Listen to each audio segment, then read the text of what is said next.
अल्लाहु अल्लाहु अल्लाहु अल्लाहु।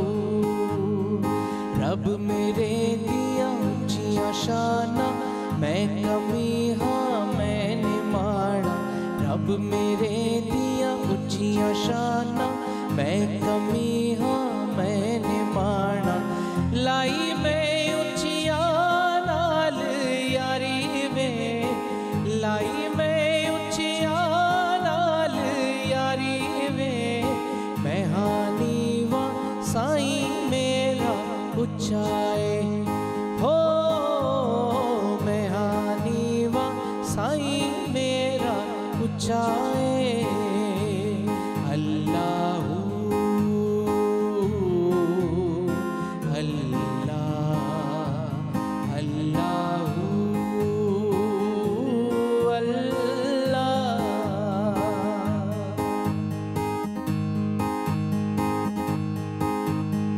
हो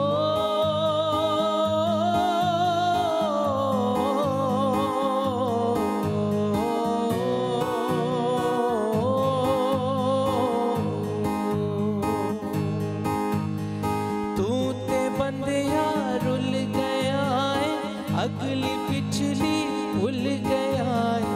तू ते बंदिया रुल गया है, अगली पिछली भूल गया है। और की देवे मलंगानू, और की देवे मलंगानू। अल्लाहु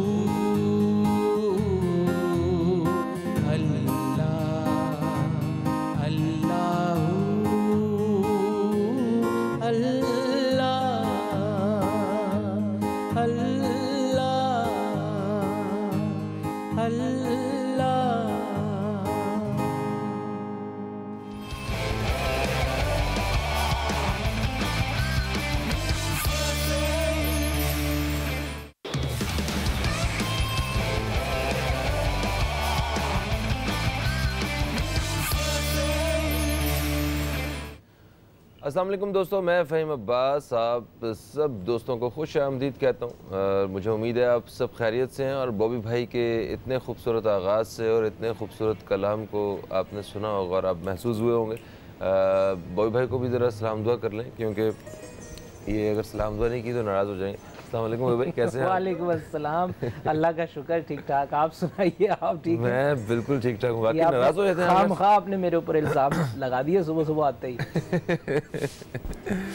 जनाब ओके, आते हैं जनाब अपने प्रोग्राम के हवाले से बात करते हैं। प्रोग्राम को हमने आज दो हिस्सों में तकसीम किया है जनाब। प्रोग्राम के पहले हिस्से में हम एक अहम मौजू पर बात कर रहे हैं। वो मौजू अब ये देखें, हाय निकल आई बॉबी की। अब मौजू कुछ ऐसा ही है। असल में हर इंसान की ज़िंदगी में उसे एक पार्टनर की ज़रूरत होती है। मतलब ज़रूरत एक की होती है, कुछ लोगों को ज़्यादा की ज़रूरत होती है। तो मतलब शादी की बात कर रहा हूँ मैं, कि शादी इंसान की ज़रूरत है। उसे एक ऐसा फ़ैसला करना होता है ज़िंदगी में कि जिसके साथ उसने 30, 35, 40 या 50 या 60 साल ज़िंदगी के उसके साथ गुजारने होते हैं। तो इस इतने बड़े फ़ैसले के लिए जब दोनों ने मिल के आगे एक नस्ल को तैयार करना होता है, ख़ानदानों को मिलना होता है, तो उसमें हमारे बड़े अलग अलग विचार हैं कि किस तरह हमने इस फ़ैसले को निभाना है। क्या ये शादी जिन की हो रही है उनकी मर्ज़ी होनी चाहिए, या जिन के बच्चों की है, जिन की मतलब बेटे बेटी की शादी हो रही है उनकी मर्ज़ी होनी चाहिए। हम लोग यहाँ पे बड़े कंफ्यूज हैं इस हवाले से। अपने किसी अजीज़ की शादी हो तो उसका एक जोड़ा सिलवाना हो तो उसके लिए बड़े परेशान होते हैं, दो मार्केटें घूमते हैं और जनाब 6-6 महीने लगा देते हैं कपड़े तैयार करने में। क्यों? क्योंकि हमने उस शादी पे कपड़े पहनने थे इसलिए। और जबकि जिनकी शादी है, जिसके लिए लड़का या लड़की ढूंढी जा रही है, उन्होंने फ़ोन तो गाली भी नहीं करने देनी थी। तो हम इस हद तक जो है ना वो मामलात को कुछ बदल चुके हैं। जैसा कि हमने हमारे दीन ने बड़ी उसमें आसानियाँ दी हुई हैं हमें। हमने मगर उसे सिर्फ इबादत की हद तक समझा हुआ है। मामलात में हम कोई मदद उससे हासिल नहीं कर रहे हैं। हमने अपने कल्चर को दीन की शक्ल दे दी हुई है। वो तकवा और वो जो खुदा से एक डर, वो सब कुछ साइड पे करके हमने बराबरी की जो है ना वो बात करते हैं, किरदार को हम पता नहीं कहाँ भूल के बैठ चुके हैं। इसी वजह से मामलात यहाँ तक पहुँच चुके हैं कि हमारे यहाँ तलाक़ की शरह वो बहुत ज़्यादा बढ़ चुकी है। जहेज़ जैसी लानत वो इस कदर आम है कि हम उसे अपनी ज़िंदगी का और किसी भी शादी का लाजिम व मलजूम हिस्सा समझते हैं। आज हम इस हवाले से बात करेंगे। हमारे साथ दो अहम मेहमान मौजूद हैं। ज़रा एक जनरली डिस्कशन होगी और असल मकसद आप लोगों से राय लेना इस हवाले से कि क्या आपकी नज़र में लव मैरिज वो ज़्यादा सही रहती है या अरेंज मैरिज सही रहती है। जो लोग लव मैरिज करते हैं क्या उनकी ज़िंदगी में सारी ज़िंदगी लव रहता है, और जो अरेंज मैरिज करते हैं क्या उन्हें लव नसीब होता है। हमारे साथ मौजूद हैं जनाब सीनियर ब्रॉडकास्टर अजमल शोबी साहब। हम आपको खुशामदीद कहते हैं। अस्सलाम वालेकुम। वालेकुम अस्सलाम। कैसे हैं अजमल साहब? अल्लाह का शुक्र, फ़हीम ठीक ठाक, बिल्कुल ठीक ठाक है माशाल्लाह। हमारे दूसरे मेहमान जो कि मोटिवेशनल स्पीकर, अभी ये पता चलता है ना कि ये जानेंगे कि वो किस शादी के लिए मोटिवेट करती हैं। आज सलमा ज़फ़र साहिब आपको खुशामदीद कहते हैं। अस्सलाम वालेकुम। वालेकुम अस्सलाम, थैंक यू सो मच। ये अब बड़ा मज़ेदार है। फ़हीम ने कहा कि किस शादी के लिए मोटिवेट करती है। मेरी अरेंज मैरिज थी, लव मैरिज करके देखी नहीं। ऐसे करके देखी नहीं है। मैं वैसे करके देखी नहीं। अब कोई आदमी होता तो कहता है एक बार अरेंज कर ली, एक बार लव कर ली। हाँ ये भी है वैसे। वहाँ तो इजाज़त है, लेकिन ये कि बड़ा मज़ेदार टॉपिक रखा है। मज़ेदार गुफ्तगू। अच्छा, वैसे जनरली सोसाइटी में तो आप देखती ही हैं और लोग, बहुत सारे लोग अपने इस तरह के मामलात को लेके आपके पास आते भी होंगे कि जनाब ये बताएं क्या करें। तो जो थोड़ा सा माशाल्लाह समझदार आदमी होता है ना, उसे सारी ज़िंदगी शादीशुदा लोगों के बीच में वकील बन के बैठना पड़ता है, ये भी है। तो आप ये ये तो बात बिल्कुल सही। अच्छा, आप ये बताइए कि ये जो लव मैरिज वाले होते हैं क्या ये खुश होते हैं अपनी ज़िंदगी में? देखिए, अगर तो आपने इसको रॉकेट साइंस समझ के ना शादी करनी है और इसको अपनी ज़िंदगी का एक पड़ाव नहीं समझना, एक बोझ समझना है, तूफ़ान कोई आने वाला है ज़िंदगी के अंदर, इससे मशवरा, उससे मशवरा, इससे करना। पहली बात तो ये मशवरा किसी का भी नहीं चलता। जिसके साथ गुजर रही होती है उसी ने निभानी होती है, और हर किसी की अलग स्टोरी है। ना माँ बेटी को समझा सकती है, ना माँ बेटे को समझा सकती है, किसी सूरत ऐसा कुछ नहीं। दूसरी चीज़, जहाँ पर लव मैरिज, मगर माँ को समझाने से फ़र्क तो पड़ता है। वो बहुत डिफरेंट फ़र्क पड़ता अच्छा। है। उसकी वजह यही है कि एक्चुअली बात यह है, आप जब शादी कर रहे हैं फॉर फीमेल्स, मतलब लड़कियों के लिए कहूँ या लड़कों के लिए कहूँ, पेरेंट्स लव मैरिज कर रहे हैं या अरेंज मैरिज बच्चों के साथ बैठे, होना ये चाहिए फैमिलीज़ का बीच में इन्फ्लुएंस होना चाहिए। लड़का लड़की अगर शादी पसंद कर लेते हैं तो इसमें कोई गुनाह नहीं हुआ। बालिग हैं, एक दूसरे के साथ अगर पढ़ रहे हैं या कहीं जॉब कर रहे हैं और अगर देख लिया एक दूसरे को, देखने के बाद ही मोहब्बत होती है, उससे पहले तो हो नहीं सकती है। और अगर आपने, पेरेंट्स ने दिखाया तो भी एक दूसरे का आमना सामना करवाया। लेकिन ये कि जो हम जिस मुआशरे में रह रहे हैं उनकी हदूद को फॉलो करते हुए, अपनी शरीयत के हिसाब से आप फॉलो करते हुए एक दूसरे से बात भी कर सकते हैं, मिल भी सकते हैं, फैमिली के बीच में भी उठ बैठ सकते हैं। लेकिन ये कि बच्चों ने जो बात सोचनी है ना, शादी मैंने और उसने गुजारनी है, मतलब मियाँ बीवी ने गुजारनी है, ऐसा नहीं होता। शादी दो खानदानों का मेल होता है। सही सही। हम जिस मुआशरे में रहते हैं, बल्कि हम जिस मुआशरे में रह रहे हैं, मैं बड़े फ़ख्र से कहती हूँ पाकिस्तान में रह रहे हैं। हमारा एक निज़ाम है कि जिस तरह हमारी फैमिली चलती है, हमारे कुंबे चलते हैं, स्पेशली जॉइंट फैमिली सिस्टम जो है, अब वेस्ट उसको अपनाना चाहता है ताकि बच्चों की देखभाल अच्छी हो सके, वो एक दूसरे से मेल अच्छे से। तो इसका मतलब है इसमें कुछ तो अच्छाई है ना, कोई तो ऐसी चीज़ है जिसको मतलब बाहरी दुनिया भी अपनाना चाहती है और वो कहती है बिल्कुल ठीक है। तो मगर वो इसी सिस्टम से तो बाहर निकले हैं वो। नहीं, ये हम निकल रहे हैं, गलती हमारी है। वो लोग निकले हुए हैं, उनको वो निकल गए थे लेकिन वो वापस आ रहे हैं। भाई प्रॉब्लम ये है कि जो चीज़ें हमारी कदरें हैं वो लोग अपना रहे हैं और हम उनकी कदरें अपना रहे हैं। प्रॉब्लम यहाँ पर आ रही है। लेकिन असल चीज़ ये है कि चाहे लड़का लड़की लव मैरिज करें, एंड में लड़के की माँ की शक्ल देखनी होती है, ऐसा नहीं हो सकता, ऐसा पॉसिबल ही नहीं है। ठीक है, तो वाई नॉट दो फैमिलीज मिलकर एक फैसला करें। लेकिन यह कि मैं इसके हक में हूँ कि जनाब अरेंज मैरिज हो, लेकिन अगर लड़का और लड़की को दिखा दिया तो उस पर बात करने में कोई हर्ज नहीं है, वो अपनी अंडरस्टैंडिंग कर सकते हैं, लेकिन एक हद तक सही है। लव भी तो अरेंज होता ही है ना। अगर लव को अरेंज कर लिया जाए तो वो उसमें कोई बुराई भी नहीं है। आइंदा से ट्राई की जा सकती है इस बारे में। बिल्कुल लाजिम है। ये बताइए कि क्या लव मैरिज या अरेंज मैरिज, ये शादी, ये वाकई जुआ है कि मतलब जिसकी लग गई तो जनाब उसकी ज़िंदगी बन गई? और अच्छा, मैं फ़हीम इसको जुआ नहीं समझता। आप जुआ नहीं समझते? मैं जुआ नहीं समझता। मतलब ये ज़िंदगी का एक सफ़र, नया सफ़र शुरू होता है। अगर इसको जुआ समझ के खेलेंगे तो फिर तो शायद शुरू से आपका जहन ही जो है ना वो बिल्कुल अलग होगा। क्योंकि जब आप कोई गेम खेलने के लिए जाते हैं तो फिर आपकी सोच अलग होती है बिल्कुल, कि वहाँ जीतना और हारना दो चीज़ें होती हैं, कि या तो मैं जीत के आऊँगा या हारूंगा मैं। तो इसमें ये ज़िंदगी का सफ़र जहाँ पर दो ख़ानदान या दो लड़का लड़की मिल रहे हैं, दो ख़ानदान मिल रहे हैं, यहाँ जीत या हार का नहीं होता, यहाँ अपनी ज़िंदगी को आगे गुजारने का होता है। और मेरे ख्याल में सबसे बड़ी बात ये कि जैसे अभी इन्होंने कहा तो बिल्कुल अच्छी बात है, ये हकीकत है, मगर वहाँ पर वालिदैन की ख़ानदान की तरबियत बहुत ज़रूरी होती है, क्योंकि सारा दारोमदार तरबियत से ही होता है।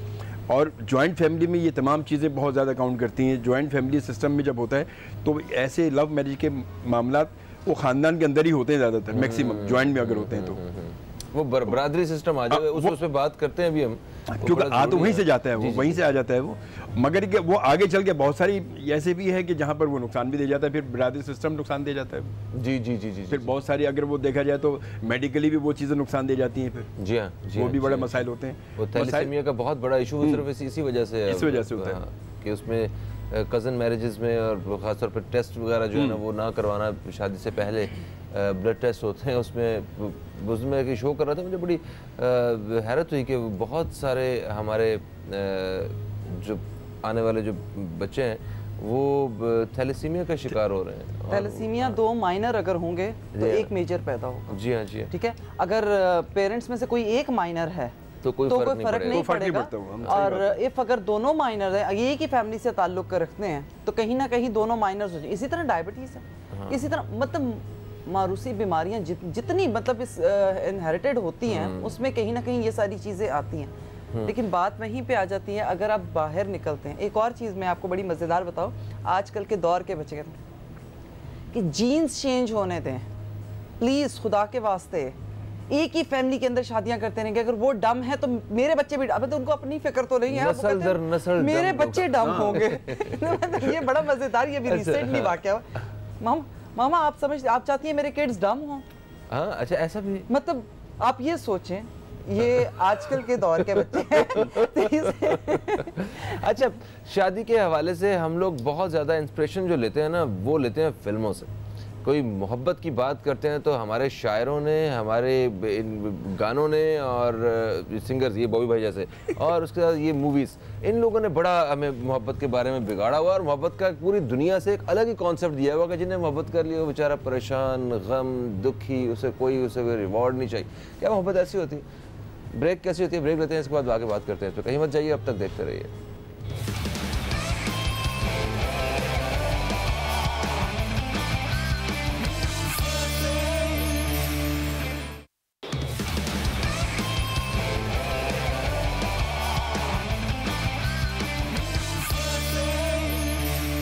खुश आमदीद कहता हूँ न्यूज़ कैफ़े में। आज हम बात कर रहे हैं प्रोग्राम के इस हिस्से में लव मैरिज और अरेंज मैरिज, इनमें से क्या बेहतर है, मतलब रिज़ल्ट्स क्या कहते हैं, और हमारी अपनी ओवरऑल सोसाइटी में सोच क्या कहती है, इसी बारे में बात कर रहे हैं। मेहमानों में हमारे साथ अजमल शोबी साहब मौजूद हैं, और हमारी दूसरी मेहमान हैं सलमा ज़फ़र साहिबा। एक कॉलर हमारे साथ लाइन पे है, ज़रा इन्हें शामिल कर लेते हैं। अस्सलाम वालेकुम जी, कौन है हमारे साथ?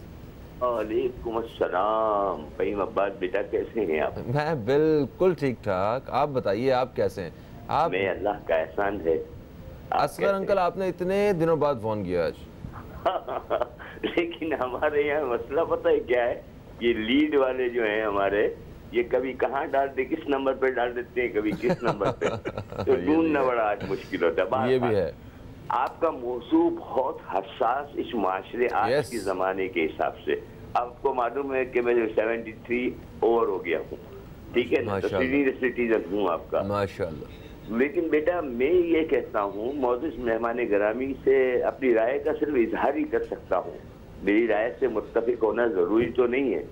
लेकिन मैंने देखा है कि मोहब्बत की शादियों में आने वाले 5, 7, 10 साल के बाद शादी के तनाव पैदा देखा है मैंने अपने मुशाहिदे के मुताबिक। मैंने देखा है कि वो फिर वो बात नहीं रहती है जो माँ बाप करके देते हैं। सही। माँ बाप इतनी खूबसूरती के साथ उनको बच्चों को समझाते हैं, लेकिन आजकल की न्यू जनरेशन और ये जो आपके टेलीफोन के ऊपर सब सिलसिले चलते हैं, उसकी वजह से उन लोगों ने जो है ना हम लोगों को पीछे छोड़ दिया है, यानी बाप के बाप बन गए। अब पता नहीं कि मैं सही कह रहा हूँ कि नहीं। बात तल्ख है लेकिन हकीकत है। अरेंज मैरिज में माँ बाप, बहनें, फुफियाँ, चचा, ये सारे मौजूद होते हैं। उसके बाद किसी तरीके से हम लोग उसको समझाते हैं। पिछला हिस्सा खानदान का भी देखना पड़ता है। अब जरूरी नहीं है कि पैसे वाला हो या कोई ऐसा हो, लेकिन कम से कम इतना हो कि बेटी को वहाँ के ब्याह के ले जाए, या हमारा बेटा। सही। अच्छा अंकल, आप असगर अंकल एक बात बताइए कि हम लोग बरादरी सिस्टम में जो फंसे हुए हैं, पेरेंट्स जो हैं वो कहते हैं कि नहीं जी बरादरी हमारी बरादरी से बाहर है, हम तो शादी नहीं कर रहे। हाँ, वो कुछ अनापरस्ती है। ये मुझे बताए ना, ये कि मतलब कहाँ हमारे दीन में लिखा हुआ है ऐसा? ये अनापरस्ती है बेटा, है ना? हम हाँ बिल्कुल, क्योंकि हम लोगों ने जो है ना तासुब इतना एक दूसरे के अंदर हसद और जहर डाल दिया हुआ है, जिसकी बिना पर हम लोग ये सब चीजें जो है ना उसको बिल्कुल ही वो कर देते हैं। तो एटलीस्ट बच्चे इस चीज से तो आजाद होकर सोचते हैं। बच्चों को आजाद होना चाहिए, लेकिन उसका एक दायरा होना चाहिए कि देखो ये हदें हैं आपकी, बेटा इससे आगे मत जाओ। अब जैसे मेरे 5 बच्चे हैं, अल्हम्दुलिल्लाह मैं शादी कर चुका हूँ। मेरी एक बेटी ब्लाइंड है, उसकी भी शादी कर चुका हूँ। उसको भी 2 बच्चे हो गए, वो जवान हो गए उसकी बच्चे भी, ठीक है। लेकिन उनको मैंने हमेशा गाइड ये किया कि अगर आपको कोई पसंद है तो वो हमें शेयर जरूर करें। ये चुप चुपा के और ये लेटर बाजी करके और ये टेलीफोन करके नहीं चलेगा। हमें बताओ, बस ये हमें बताओ, हमें एतमाद में लो। बिल्कुल सही है। उसकी बिना पर क्या हुआ कि हमारे फैसले सही हुए और आज मेरे 5 के 5 बच्चे अपने घरों में खुश और फर्स्ट क्लास। इनको 2 बच्चे हो चुके हैं। मैं नाना दादा बन चुका हूँ। क्या बात है। मैं उनके साथ तफरी में जाता हूँ। मैं बूढ़ा हो गया हूँ तो मुझे थाम के ले जाते हैं, रक्षा करा लेते हैं कि चलो आज नाना आपको गांधी गार्डन ले जाते हैं, एक्वेस्टर ले जाते हैं। पहले मैं गाड़ी चला लेता था, लेकिन अब नहीं चला सकता। मैं उनके साथ ड्राइविंग में नहीं बैठ सकता, मुझे पता नहीं डर लगता है। बहरहाल फहीम अब्बास, आपके इस पैनल को, इस चैनल को और आपके प्रोड्यूसर आपको ये इस मौजू पर बात करने का खुल के बताओ, बिल्कुल खुल जाओ। कोई जरूरत नहीं है, जमहूरियत में सब कुछ जायज है। बिल्कुल सही है। और क्यों लाए भी हो, क्यों निकाला भी, दोनों जायज है, समझे? तो अब ये जो ना खुल के जब तक बात नई नस्ल को आप नहीं पहुंचाएंगे जरा ब्रॉड होके, क्योंकि अब ये लोग जब इतने ब्रॉड हो चुके हैं, मुझे याद पड़ता है कि मेरे 2 बच्चे हैं, 2 बेटे हैं माशाल्लाह। एक की उम्र है 40 साल, एक की है 31 साल। लेकिन ये दोनों बेटे मेरे सामने आंख उठा के आज तक बात नहीं कर सकते। बिल्कुल सही अंकल, इस हवाले से हम बात करते हैं। ये सारा वो तरबियत के उसमें आता है, मतलब तरबियत जो है वो दायरे वाली बात भी जो अंकल ने की कि बच्चे जो है ना वो ठीक है आपस में मिले, मगर हमें बता दें। अब उसके लिए 2 चीज़ें सामने आती हैं। अगर वाकई ऐसा हो सके कि बच्चों की और वालिदैन की आपस में इतनी दोस्ती हो, बैरियर ना हो बीच में, कि वो बता सकें और आपस से पूछ सकें, है ना। नंबर 2 तरबियत आती है बीच में कि आपने तरबियत कैसी की हुई है कि वो छुप छुपा के और वो सारे बाकी मामलात जो है ना वो देखते रहें और एंड पे जनाब पता चले जी गायब बच्चा। वही मैंने शुरू में आपसे कहा था ना कि तरबियत जो है सबसे बड़ी बात तरबियत है, और तरबियत के साथ औलाद के साथ आपका फ्रैंकनेस होना बहुत ज़रूरी है। जब आप बहुत ज़्यादा फ्रेंडली होंगे तो उनको बताएंगे तो वो फिर कि आपने बिल्कुल आप करें, आपको पसंद आता है आप करें, मगर हमें बताएं। जैसे उन्होंने कहा भी, वही मैंने कहा कि लव अरेंज हो सकता है, बिल्कुल लव मैरिज को अरेंज कर सकते हैं। अगर वो भाई को पसंद है तो शेयर करें और घर वालों को बताएं, माँ बाप को बताएं, वो शेयर करें। तो लव बार-बार भी हो सकता है वैसे। लव तो पता नहीं कितनी बार होता है। लव की गाली नहीं करो, आते जाते लव। ये लम्हा फिक्रिया है। अगर लव मैरिज की तरह ये लम्हा फिक्रिया नहीं है, ये लम्हा फिक्रिया है। हमारे दोस्त हैं, उनकी माशाल्लाह 2 हाँ 2 शादियाँ हुई और दोनों लव मैरिजेस हैं। और अभी एक और दोस्त है वो तीसरी शादी करने जा रहा है, वो तीसरी भी लव मैरिज करने जा रहा है। कैसी लव मैरिज है? बस यही तो मैंने आपसे पूछा। मैंने कहा यार शायद आप लोग लेकिन बात ये है कि जब आप लव मैरिज की बात स्टेशन पे रुक गई उनकी, तो भाई जब आप लव मैरिज की बात करते हैं ना, तो लड़के और लड़की को ये बात समझ लेनी चाहिए, लव इज नॉट मतलब एफर्टलेस। आप ये नहीं कह सकते ये एफर्टलेस है। ऐसा नहीं होगा कि तुमने उसको पसंद किया, उसने तुम्हें पसंद किया, तुम्हें उसकी खामियां पता है, तुम उसे तुम्हारी खामियां पता है। ये खामियां यहाँ रुकनी ही जानी है। आगे ज़िंदगी के बदलाव के अंदर उसके क्या तौर तरीके हैं कि हर एक्शन का क्या रिएक्शन है, उस पे आपको काम करना है। फिर उसके साथ जो फैमिली है, जब आप लव मैरिज करके या ख़ानदानों के बीच में नाराज़गियाँ पैदा करके जाना तो है ना, मिलना तो है, ऐसा नहीं हो सकता कि हम छोड़ दें, अपनी रूट्स को छोड़ दें। आपको और ज़्यादा एफर्ट करनी पड़ती है। यही चीज़ है, अगर आप एक दूसरे को पसंद कर लेते हैं और पेरेंट्स की बाहमी रजामंदी से उन्हें मना सकते हैं। देखिए कौन सी, अगर आपको किसी से मोहब्बत है उसके लिए आप ये नहीं कर सकते किसी को मना लें, उनको रिस्पेक्ट दे दें, इज्जत दें, ये ज़्यादा खूबसूरती है। माँ बाप ही तो अड़ जाते हैं नहीं, लेकिन वहीं पे दूसरी जगह ये है कि पेरेंट्स को अड़ना नहीं चाहिए, अंडरस्टैंड करना चाहिए।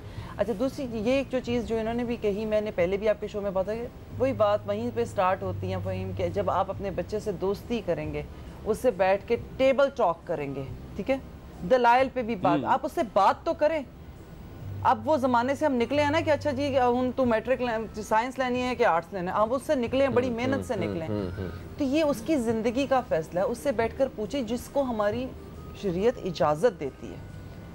मतलब फिर वो भी शरीयत का पता होगा, वो तो तरबियत करेंगे। तो असल चीज़ आपके शो में एक चीज़ मैंने कही थी कि कितने पेरेंट्स हैं जो अपने बच्चों को निकाह का मतलब समझाते हैं।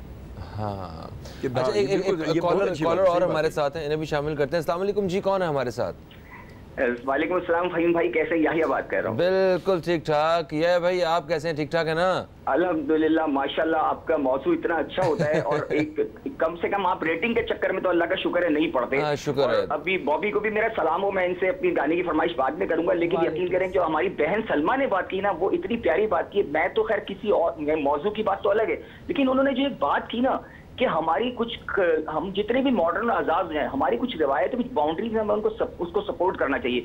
अनफॉर्चुनेटली हम सारे अपने मास्टर की बुराइयां करते रहते हैं, लेकिन इन्होंने जो बात की ना खूबसूरत नारा की, देखिए वेस्ट का जो सिस्टम टूटा है ना, फैमिली सिस्टम ना होने की, तो वहाँ तबाही इसलिए आई है, उनका जो अखलाकियात का दायरा खत्म हो चुका है, जो माँ बाप की रेस्पेक्ट वो नहीं करते, अपने माँ बाप को छोड़ देते हैं। हमारे अल्हम्दुलिल्लाह अभी भी ये चीजें हैं। अगर अच्छी बहू या अच्छी बेटी है तो अपने घर को देखती है, अपने ससुर को भी देखती है, अपने बाप को भी देखती है, बेटा भी देखता है, ज्यादातर लोग अच्छे होते हैं। लेकिन जो मेरा आपने क्वेश्चन किया है ना, जो बात चल रही है वो ये कहते हैं कि मोहब्बत की शादी हो या पसंद की शादी, या अपने माँ बाप की पसंद की शादी हो, अरेंज मैरिज हो, ये कामयाब करना ना करना ये आप पे डिपेंड बहुत करता है। देखिए शादी जो है ना फ़हीम अब्बास साहब, बात ये है कि एक कॉम्प्रोमाइज का नाम है। किसी को भी आप पसंद करें ना तो कुछ अच्छाइयों और कुछ बुराइयों के साथ को एक्सेप्ट करें। जीना जो लॉन्ग टर्म रिलेशनशिप है ना, वो कॉम्प्रोमाइजेस और टॉलरेंस पे होती है, एक दूसरे के ट्रस्ट पे होती है।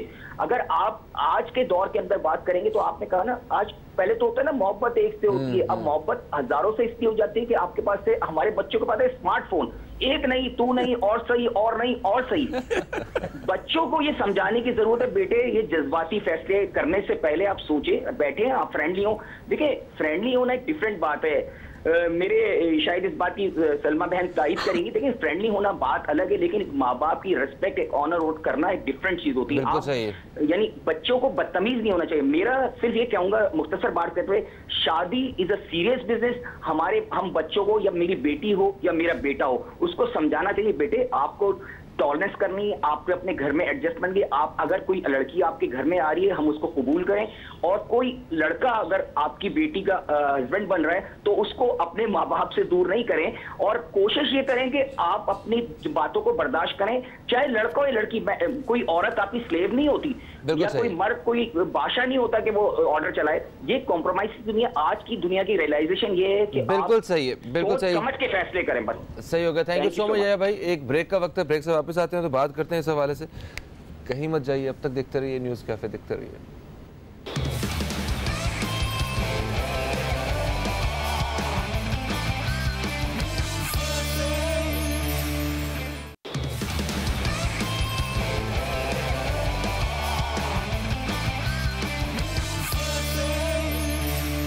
वेलकम बैक दोस्तों, आप देख रहे हैं न्यूज़ कैफ़े। मैं हूं फ़हीम अब्बास और बात कर रहे हैं हम आज लव मैरिज के हवाले से, नहीं अरेंज मैरिज नहीं, दोनों के बारे में बात कर रहे हैं हम कि जनाब ये आखिर बाकी वो लड्डू वाली मिसाल ठीक है कि इसमें किसके कुछ और मामलात भी हैं। अच्छा, ओवरऑल मोहब्बत का जो हम मतलब लेते हैं वो हमें जो सबसे पहली तशरीह जो उसकी मिलती है वो फिल्मों से मिलती है, और फिल्मों में बड़ी अजीब अजीब कहानियाँ होती हैं कि जिसे मोहब्बत नहीं मिली उसने जनाब पता नहीं क्या कमाल कर दिए, वो जनाब एक कभी देवदास याद आती है आपको, कभी मजनू बन जाता है, कभी मजनू बन जाता है, ठीक है, फरहाद बन जाता है। हमें रेफरेंसेस जो है ना वो मोहब्बत के कुछ ऐसे ही मिलते हैं। शायरों ने इसको हमेशा उसी तरह दिखाया कि जनाब अगर आपने मोहब्बत कर ली तो आप तो दुनिया से कट के बिल्कुल एक सुन होके बैठ गए, मतलब मुझे तो वाकई यार, मगर कुछ शायरों ने ऐसी ही कोई बातें बताई। ऊपर से ये बॉबी भाई जैसे जो सिंगर्स होते हैं ये इन्होंने ऐसे गाने गा गा के कि जनाब आपको थोड़ा सा ये तकलीफ़ पहुंची है और पूरी कैसेट सुन ली, मतलब तो इस बारे में क्या कहेंगे आप? तो मोहब्बत वाकई ऐसी होती है। मैं तो खैर वो भी गाता हूँ, तुम नाराज हो मैं तो मना भी लेता हूँ यार, ऐसी कौन सी बात? वो तो अब आया गाना, ये गाना ज्यादा अब आया करता है। मगर बात तो वहाँ भी मोहब्बत ही की है ना, नाराजगी भी तो मोहब्बत की है। जी हाँ जी, बेसिक तो बुनियाद तो मोहब्बत ही है वहाँ पर। हाँ, तो क्या वाकई मोहब्बत ऐसी होती है? नहीं, मोहब्बत असल में हमारे यहाँ हमने तो हमारा जो एक जनरेशन है वो असल में मोहब्बत को अजीब ही सिस्टम में ले लिया हमने कि वही बात है कि कहाँ कहीं कोई किसी की बात अच्छी लग गई, कि नज़र आ गई तो बस मोहब्बत हो गई मुझे। मतलब मोहब्बत, ये मोहब्बत मैं तो कहता हूँ इसको, मैं तो मोहब्बत नहीं कहता। ये मोहब्बत कैसे मोहब्बत है कि आपने देखा और एक नज़र ना जाना ना पहचाना कुछ भी देखा मोहब्बत, ये तो अच्छा, कोई मोहब्बत नहीं। अच्छा ऐसा नहीं है, सही। अच्छा सलमा जी देखिए, पेरेंट्स ख़ास तौर पर जो वालिदैन इस वक्त हमें देख रहे हैं डेफिनेटली सारे ही अपनी ज़िंदगी का एक ही मकसद लेके बैठे हुए हैं। जो बच्चे हैं उनकी ज़िंदगी का मकसद है शादी, और जो वालिदैन हैं उनकी ज़िंदगी का मकसद है बच्चों की शादी। तो ये बड़ा एक अहम मौजू है ज़िंदगी का।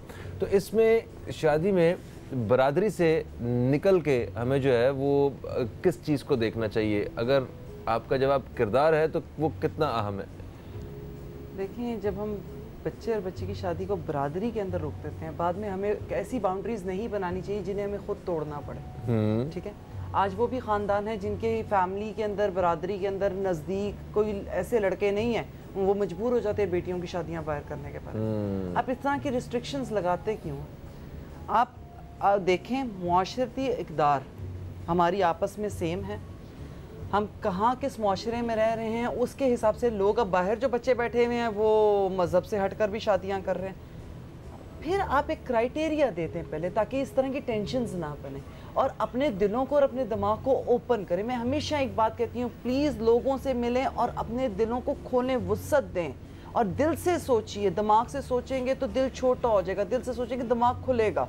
तो अपने नज़रियों को, अपनी सोच को बड़ा करें और दिल सबके लिए खोल कर रखें। अब जब बच्चे और बच्ची की शादी की बात आ रही है, एक लड़का बेहतरीन है, आपकी बेटी को खिला सकता है, पिला सकता है, उसकी इज्जत करता है, आगे चल कर आके उसके माँ बाप रिश्ता मांग रहे हैं, या वो अपने माँ बाप को मना के लेकर आ रहा है रिश्ता लेकर, ठीक है, वो आपको इज्जत दे रहा है, आपके हाँ और ना की तलवार के नीचे खड़ा है, और वो इस बात का कह रहा है, वादा कर रहा है कि मैं इसको सारी ज़िंदगी रखूँगा। फिर बात वहीं पर आती है शुरू वाली, जुए वाली। उसके अलावा आपको नहीं पता कल क्या होना है, लेकिन आप सारी चीज़ें करते हैं, फिर आपको इस बात पे मना कर देते हैं, ये तो हमारी बरादरी का नहीं है, मेरी कास्ट का नहीं है, लोग क्या कहेंगे, ये कैसे हो सकता है, या इस बात पे आ जाते हैं, ये कैसे हो सकता है, लोग क्या कहेंगे, चचा क्या कह देगा, फलाना क्या कह देगा, ये मैंने बेटी की मर्जी से शादी कर दी। प्लीज़ इनसे बाहर निकल आइए और एक दूसरे को मिलने दीजिए, बात करने दीजिए। फिर लेकिन हर चीज़ के लिए इत्तेदाल की ज़रूरत होती है ना, इसी तरह बाउंड्रीज़ की ज़रूरत होती है।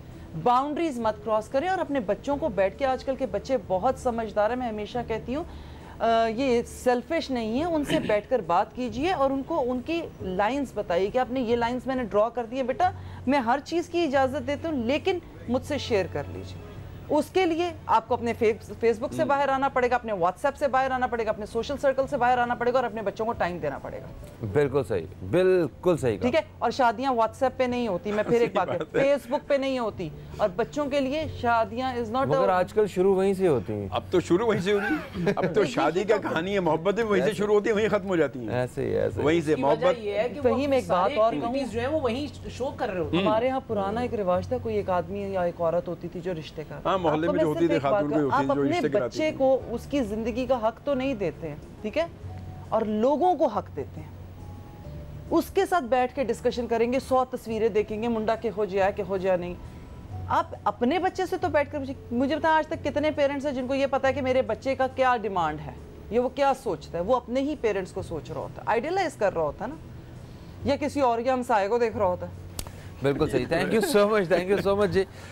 ये तो वो मौज़ूआत हैं जिनके ऊपर कोई हल नहीं निकल सकता उसमें, मगर हमने सिर्फ हमारे जो मेहमान हैं उनकी राय और आप दोस्तों की राय जानी है। तो मेरा ख्याल है कि जो किरदार होता है ना, ये बहुत एक अहम चीज़ होता है। तकवा ये देखना चाहिए, और ये बरादरी सिस्टम से निकल के और बच्चों को और वालिदैन को मिल के एक नए रिश्ते बांधने से पहले जो है ना थोड़ा सा मेहनत करनी चाहिए, और एक पेज पे आके जब फैसले होते हैं तो फिर वो उनके रिजल्ट अच्छे होते हैं। एक ब्रेक की तरफ बढ़ रहे हैं, ब्रेक से वापस आएंगे, हमारे साथ कुछ और मेहमान मौजूद होंगे, एक अलग मौजूद पे बात करेंगे, कहीं मत जाइए, अब तक देखते रहिए न्यूज़ कैफे, देखते रहिए।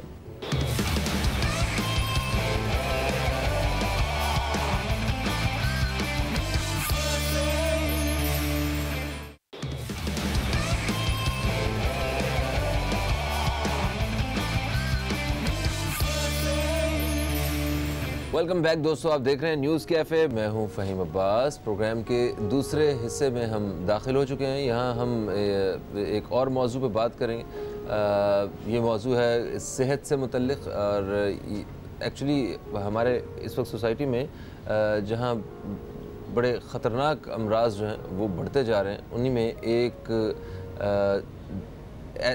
दो ऐसे अमराज भी हैं जो हमारी जिल्द से मुतल्लिक़ हैं और बड़े ख़तरनाक अमराज हैं ये, जिसकी तादाद में रोज़ बरोज़ इजाफ़ा होता जा रहा है। अच्छा, तो आज हमने कुछ हर्बलिस्ट जो हैं वो अपने पैनल में इनको दावत दी है ताकि हम इस बारे में बात कर सकें कि जिस तरह स्किन के जितने भी इश्यूज़ होते हैं वो क्यों पैदा होते हैं, क्या हमारे यहाँ पे कुछ डाइट के इश्यूज़ हैं, या मतलब हमारे कुछ वेदर के इश्यूज़ हैं, या मौसम हमारा ऐसा है, या हम अपना ख्याल नहीं रखते हैं, हमारे जो लाइफस्टाइल हैं वो बदलते जा रहे हैं, किस वजह से हमारे जल्दी अमराज बहुत ज़्यादा बढ़ना शुरू हो गए। एक तो जल्दी अमराज वो होते हैं जो कि मौसम की तब्दीली की वजह से, या हमारी उम्र के मुख्तलिफ़ हिस्सों में हमें जो है ना उनका सामना करना पड़ता है, जिसमें कोई पिंपल्स वगैरह और एक्नी और ये सारा, मगर ये तो वक्ती चीज़ें हैं। इसके अलावा कुछ ऐसे हैं जिनमें हमारे कुछ बहन भाई जिसका शिकार है, जिस उन अमराज में मुब्तला हैं, जिसमें मतलब चंबल जैसी बीमारी है, जिसमें और सोराइसिस है, जिसमें एक्जिमा है। तो ये क्या इनके इलाज मुमकिन है? क्योंकि मैंने पिछले दिनों एक छोटे से बच्चे को देखा जिसकी स्किन, सारी स्किन एक अजीब सी उसके ऊपर एक लेयर आई हुई थी, और आई डोंट नो, और मैंने उस पेरेंट्स की हालत देखी जो बहुत ज़्यादा परेशान थे। बच्चा ऑफ कोर्स ख़ुद वो तकलीफ़ में था। तो इस तरह के पता नहीं कितने हमारे जो बहन भाई जो हैं वो इस तरह की परेशानियों में, इस तरह के अमराज में मुब्तला हैं, और उनके वालिदैन जो है वो जगह जगह जा रहे होते हैं और उन्हें इलाज नहीं मिल रहा होता है। हर जगह जो है वो दुकानें इस हवाले से चल रही हैं, अपने पैसे बनाए जा रहे हैं। तो एक्चुअली ये जल्दी अमराज क्यों पैदा होते हैं, और इनसे क्या इलाज, इन बीमारियों के साथ लड़ा जा सकता है, इलाज मुमकिन है नहीं है, इसी हवाले से हम बात करेंगे। मैं तारुफ़ करूँगा, सबसे पहले हमारे साथ मौजूद हैं जो हर्बलिस्ट हैं, यूसुफ लोधी साहब। हम आपको खुश आमदीद करेंगे। अस्सलाम वालेकुम। यूसुफ साहब कैसे हैं आप? ठीक ठाक हैं माशाल्लाह। हमारे दूसरे जो हर्बलिस्ट मेहमान हैं ये कामरान खान साहब, हम आपको भी खुश आमदीद कहते हैं। अस्सलाम वालेकुम। कैसे हैं कामरान साहब? ठीक ठाक हैं माशाल्लाह। और हमारे तीसरे हर्बलिस्ट हैं आज हमारे पैनल के आदिल लोधी साहब। हम आदिल लोधी साहब को भी खुश आमदीद कहते हैं। अस्सलाम वालेकुम। कैसे हैं आप? अल्हम्दुलिल्लाह ठीक ठाक। अच्छा सर, ये लुत्फ साहब आपसे, यूसुफ कि जल्दी अमराज इनकी शरह बढ़ क्यों रही है, क्या वजह है यहाँ पे? असल चीज़ ये है कि इस अमराज के बढ़ने की कि हम लोग एहतियात नहीं करते, परहेज़ नहीं करते। परहेज़ नहीं करते? इस मर्ज़ के अंदर सबसे ज़्यादा परहेज़ है। अगर जितना ज़्यादा मुख्तलिफ़ चीज़ें हैं जो नहीं खाते उसको रोक दिया जाए ना तो बहुत जल्दी ठीक हो जाते हैं। अच्छा। और ये हमारे यहाँ अलमिया है कि बाद जो इसके मौलिद हैं जो इसका इलाज करते हैं वो पहले से कह देते हैं कि ये मर्ज़ सोराइसिस ये अब आपको हो गया तो ये कब्र तक आपके साथ जाएगा। अच्छा, अनाउंस कर देंगे ला इलाज है ये। हाँ, ऐसा कह देते वो ये कह देते हैं। तो हमें मुझे बड़ा अफसोस होता है कि अल्लाह पाक ने कोई ऐसी बीमारी नहीं किसी को लगाई कि जिसका इलाज ना हो। इलाज ना हो, सही। और मैं कहता हूँ अगर सिर्फ आप थोड़ा सा परहेज़ करें जिन चीज़ों को हम कहते हैं जिससे आपको एलर्जी होती है तो आप इंशाल्लाह ठीक हो जाते हैं और हकीकत में ख़त्म हो जाते हैं। और ये लंबा अरसा नहीं चलते बल्कि चंद हफ्तों पहले हफ्ते में दूसरे हफ्ते में उसका रिज़ल्ट आना शुरू हो जाता है। वो आप पेशेंट जब आता है नेक्स्ट टाइम तो ख़ुद कहते हैं कि मुझे बहुत बेहतरी आई। लेकिन हम इसके साथ कहते हैं कि इसको परहेज़ करते रहोगे तो जल्दी ठीक होगे। अगर आपने परहेज़ ना किया और आपने जिन चीज़ों से हमने मना किया वो खाते रहेंगे तो ये कभी भी नहीं ख़त्म होगा, फिर बढ़ता ही चला जाता है। तो बजाय इसके कि आप पैसा भी खर्च कर रहे हैं, इलाज भी करा रहे हैं, थोड़ा सा परहेज़ कर लें ताकि जल्दी आप फारिग हो जाएंगे। बिल्कुल सही। इसके साथ इसके अंदर ये ज़रूरी है कि जब आप ठीक हो जाते हैं, अल्लाह पाक शिफा दे देता, महीने में, 2 महीने में, 4 महीने में, 6 महीने में, जब भी आप सेहतयाब हो जाए, लेकिन परहेज़ उसके बाद भी कम से कम साल से 2 साल तक लाजमी करना होता है। सही। अच्छा कामरान साहब, जैसा कि यूसुफ साहब फरमा रहे हैं कि इन कुछ ऐसे अमराज जल्द के हवाले से जिनके बारे में कहा जाता है कि इनका तो इलाज ही मौजूद नहीं है और वो कह रहे हैं कि अल्लाह ताला ने ऐसा कोई मर्ज़ नहीं दिया है जिसका इलाज ना हो, तो वो तो ठीक है इलाज वाली बात, मगर ये हो क्यों रहे हैं? ये आखिर इनके पीछे क्या वजह होती है? क्या ये मौरूसी बीमारियां होती हैं या ये हमारे यहाँ हमारी आबो हवा कुछ ऐसी है या हमारी खुराक ऐसी है कि जिसकी वजह से ये सारा कुछ होता जा रहा है? बेसिकली हम जिस बीमारी की बात कर रहे हैं सोराइसिस की, ये ऑटो इम्यून डिजीज़ है। ये इम्यून फंक्शन को जब डिस्टर्ब हो जाता है तब जाकर होती है। तो ये मौरूसी बीमारी तो नहीं है, इम्यूनिटी से रिलेटेड है। लेकिन इतनी सीवियर टाइप की है कि जब एक बार हो जाए तो इसका इलाज आम तौर पर मुमकिन नहीं है। और जो हमारा नेचुरल हर्बल ट्रीटमेंट है इसमें तो हम अल्लाह के फजल से ट्रीटमेंट कर रहे हैं, लेकिन डॉक्टर्स यही पेशेंट्स को कहते हैं कि जी अब ये एक बार हो गई है, जैसे ब्लड प्रेशर या और दूसरी बीमारियां हैं जहां डॉक्टर सिर्फ मैनेज कर रहे होते हैं और कंट्रोल कर रहे होते हैं, इसको भी सिर्फ सप्रेस किया जा रहा होता है स्टेरॉइड्स वगैरह देकर और टॉपिकल ट्रीटमेंट देकर। बाकी ये कि ट्रीटमेंट कंप्लीट इसकी एज सच अभी अवेलेबल नज़र नहीं आ रही हर जगह पर। अच्छा। हमारे पास लोग मुख्तलिफ पाकिस्तान के मुख्तलिफ शहरों से रजू करते हैं, जब जिस तरह से पता चलता है कि जी यहाँ पर इस बीमारी की ट्रीटमेंट अवेलेबल है, हो रही है, लोग शफायाब हो रहे हैं। हर्बल ट्रीटमेंट में इसका इलाज है? जी बिल्कुल बिल्कुल है।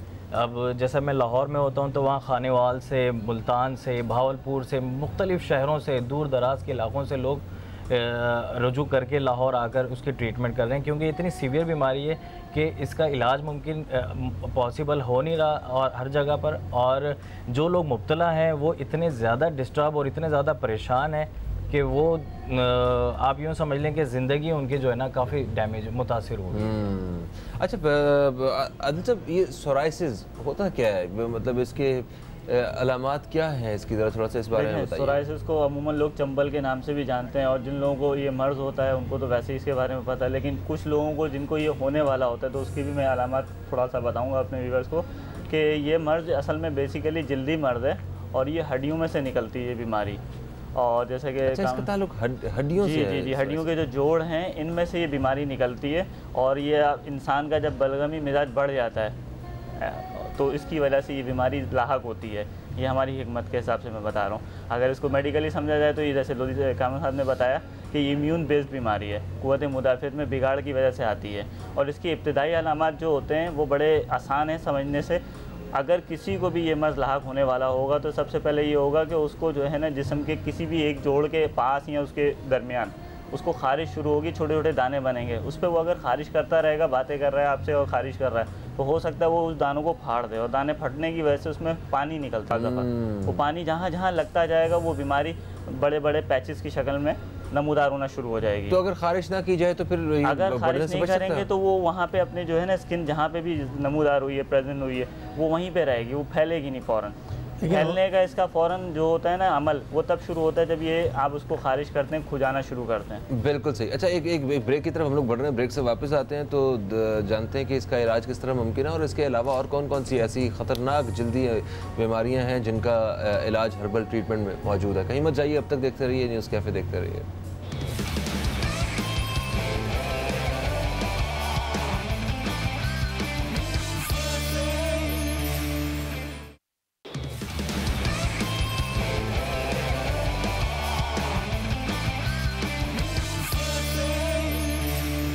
वेलकम बैक दोस्तों, आप देख रहे हैं न्यूज़ कैफ़े। मैं हूं फ़हीम अब्बास और आज प्रोग्राम के इस हिस्से में हम बात कर रहे हैं जल्दी अमराज और उनके इलाज हर्बल ट्रीटमेंट के ज़रिए। तो हमारे साथ आज यूसुफ लोधी साहब, कामरान ख़ान साहब और आदिल लोधी साहब मौजूद हैं। हर्बलिस्ट का एक पैनल मौजूद है हमारे साथ। वक्फे से पहले हम बात कर रहे थे आदिल लोधी साहब से सोराइसिस के बारे में, कि इनकी वजूहात के बारे में हम बात कर रहे थे। अभी अलामात ज़रा जानते हैं इनसे कि आखिर वो कौन सी ऐसी अलामात होती हैं कि जिससे हमें अंदाज़ा हो जाना चाहिए कि ओके ये अब जो है ये मामूली वो कोई एक्नी वगैरह या कोई दाने नहीं है, ये एक बड़ा एक सीवियर प्रॉब्लम है, एक डिजीज़ है जिसकी तरफ हम जा सकते हैं। तो ज़रा इसके बारे में बताइए। जी, इसमें देखें सोराइसिस जिसे चंबल भी कहते हैं, इस बीमारी में जैसे मैंने आपको बताया था दाने बनते हैं, दानों पे खारिश हो रही होती है और अगर उन दानों को फाड़ दिया जाए तो उसमें से पानी निकलता है, जिसके नतीजे में क्या होता है, ये फैलती है बीमारी। एक तो ये सिम्टम आती है इनिशियली।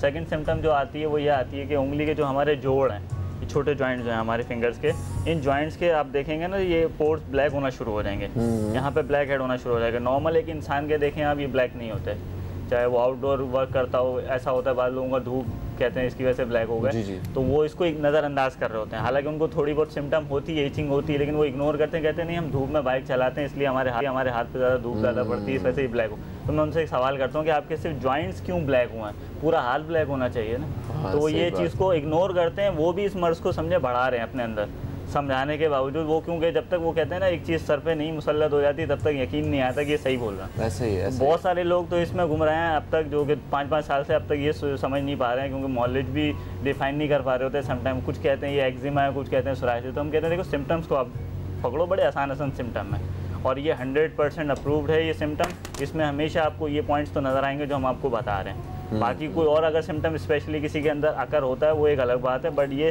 कि जॉइंट्स के दरमियान ये ब्लैक स्पॉट्स होना और दाने बन के पहले ये स्प्रेड होता है। और इसके अलावा ये कि इन सिम्टम्स में देखा ये भी जाता है कि आया आपको ये चीज़ कितने अरसे से है, क्योंकि बीमारी जितनी पुरानी होती चली जाएगी, चाहे आप कोई भी ट्रीटमेंट ले रहे हैं, मर्ज उतना जो है अंदर से ये स्प्रेड होता है और ये तमाम जोड़ों को मुतासिर करना शुरू कर। अच्छा, आप कह रहे हैं कि जैसे हाथों के बीच जो है वो काले निशान आना शुरू हो जाते हैं, ठीक है, उंगलियों के पास, ठीक है, जॉइंट्स पे। तो ये अगर यहाँ ये अलामात शुरू हों तो कितने अरसे तक वो प्रॉपर अपनी शक्ल जो है ना वो एक मर्ज दिखा देता है, यानी कितना टाइम लगता है? इसको आप चाहें विदिन 2 वीक्स बढ़ा सकते हैं।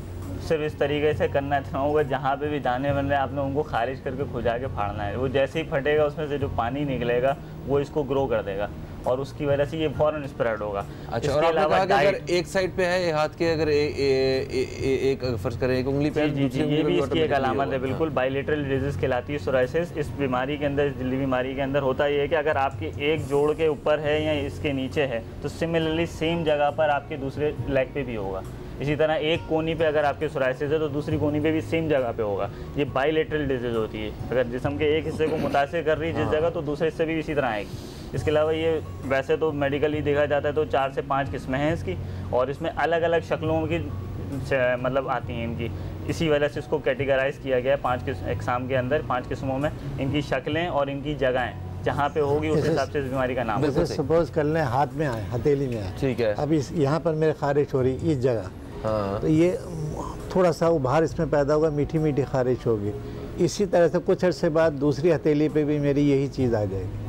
सही। और बढ़ते बढ़ते दोनों साइड पर ऐसा हो जाएगा, अगर मैं दोनों हथेलियाँ जोड़ूंगा तो मालूम होगा कोई डिज़ाइन बना हुआ है। अच्छा, ऐसा आर्टवर्क हुआ है। हाँ बिल्कुल, इसी तरह से पाँव में होता है, इसी तरह से जोड़ों में। इसकी ये सबसे यानी अलामत है आसान कि एज इट इज़ आएगा बिल्कुल, ठीक है, तो इसका इलाज क्या है? इसका इलाज एक तो परहेज़ है, दूसरी जो मेडिसिन। परहेज़ किन चीज़ों से परहेज़? परहेज़ इसमें सबसे ज़्यादा चीज़ खट्टी कोई भी खट्टी चीज़, कोई भी गर्म चीज़, जैसे कॉफ़ी नहीं पिएगा, कोल्ड ड्रिंक नहीं पिएगा, खट्टी चीज़ कोई नहीं खाएगा, फालसा नहीं खाएगा, किन्नू नहीं खाएगा। इसी तरह से आप आ जाएं, करेला गर्म होता है, ये नहीं खाएगा। अच्छा, गर्म चीज़ें भी नहीं खानी, मछली नहीं खाएगा, झींगा नहीं खाएगा। अच्छा। ये चीज़ें पर लाइट ग़िज़ा, जैसे चाय आप पी सकते हैं, कड़क चाय नहीं पियेंगे। अच्छा। कॉफ़ी नहीं पियेंगे। अच्छा, बाकी जो है ना मीठा है, मीठे में खा सकते हैं, लेकिन अगर रबड़ी और रसमलाई खाई तो ये तेज़ मीठा होता है। अगर आपने खाया तो भी नुकसान पहुंचाएगा। यानी कि आप इसमें इस मर्ज़ में ये समझ लें, खाने वाली चीज़ें जो नॉर्मली हम डाइट में लेते हैं, इसमें ख्याल ये करना होता है गर्म चीज़ का इस्तेमाल ना हो। अब गर्म बहुत सारी चीज़ें हैं, ये मिजाज देखने पड़ते हैं, जैसे बहुत सारी, जैसे दूध गर्म भी है और दूध ठंडा भी है। अब इसको गर्म कैसे और ठंडा कैसे, ये इसकी नौयत है। डेफिनेटली मॉलेज जो है वही इसके बारे में देख के पेशेंट को समझा दिया जाता है कि आपके लिए ये चीज़ें सूट करेंगी, ये चीज़ें नहीं करेंगी। अच्छा यूसुफ, ये बताइए कि इसका इलाज आप बता रहे हैं सोराइसिस के, फिर आगे बढ़ते हैं दूसरे एक और जल्दी मर्ज की तरफ, कि इसका इलाज अगर हर्बल ट्रीटमेंट में इसे अगर लिया जाए तो कितने अरसे में एक मुकम्मल इलाज इसका हो सकता है? देखिए, मेरा तरीक़ाकार यह है कि जब मर्ज़ को देखता हूँ तो मैं शुरू में उससे ये कह देता हूँ कि कम से कम 1 साल रख लें। ये और चीज़ है कि अल्लाह ताला शिफा आपको दे, महीने में, 2 महीने में, 3 महीने में ठीक हो जाए, जल्दी ठीक हो जाते हैं। लेकिन परहेज़ आपने 2 साल लाजमी करना है। ठीक होने के बाद भी? फिर भी ओके। फिर ज़िंदगी में पलट के नहीं आएगा। अच्छा। और अगर अभी मैंने दवाई दी, आप महीने में, 2 महीने में ठीक होगा, बैठ के बोलो सही है अब तो मैं ठीक है, हर चीज़ खाऊं, तो आप फिर दूसरे महीने में उससे ज़्यादा बढ़ के लेकर आएंगे मरज़ के, मेरा और बढ़ गया। तो इस वजह से हम कहते हैं कि 2 साल मुतवातिर इसका परहेज़ करें, 2 साल के बाद पूरी ज़िंदगी खाते रहें। बिल्कुल सही। अच्छा, कॉलर हमारे साथ हैं, शामिल करते हैं। अस्सलाम वालेकुम जी, कौन है हमारे साथ? वो भी आपकी कॉल है जी, सुन लीजिए। अच्छा, 82 के अंदर ये मेरे हाथों में आया था और इस कदर बढ़ गया था कि मैं कोई चीज़ खा नहीं सकता था। अच्छा। उसके बाद पाँव के नीचे आ गया, चलना फिरना दोबार हो गया। तो हमारे नाना जो थे, ये उनका नुस्खा है। अच्छा। उन्होंने मुझे मेरे ट्रीटमेंट किया और बहुत सारी चीज़ें ग़िज़ाई जो मैंने जैसे बताया, ये चीज़ बंद करी और उसके बाद मैं 3 महीने में बिल्कुल क्लियर हो गया। मुझसे कहा कि 2 साल तक इनको जो है ना वो ये चीज़ें खिलाना नहीं, वालिदा से कहते थे कि इनको ये चीज़ें नहीं देना। और आज अल्हम्दुलिल्लाह 82 और आज देखें, आज तक मेरे हाथ बिल्कुल सही है, नाखून से लेकर पूरी चीज़, किसी जगह कभी कोई नहीं है और हर चीज़ खाता हूँ। क्या बात है। अच्छा, क्या एक शख्स से दूसरे शख्स को भी ये होता है? जी हाँ, बिल्कुल।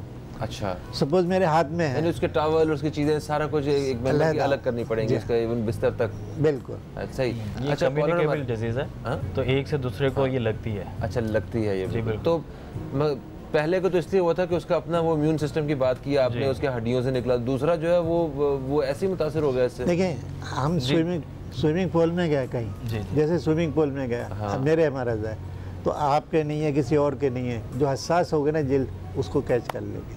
अच्छा।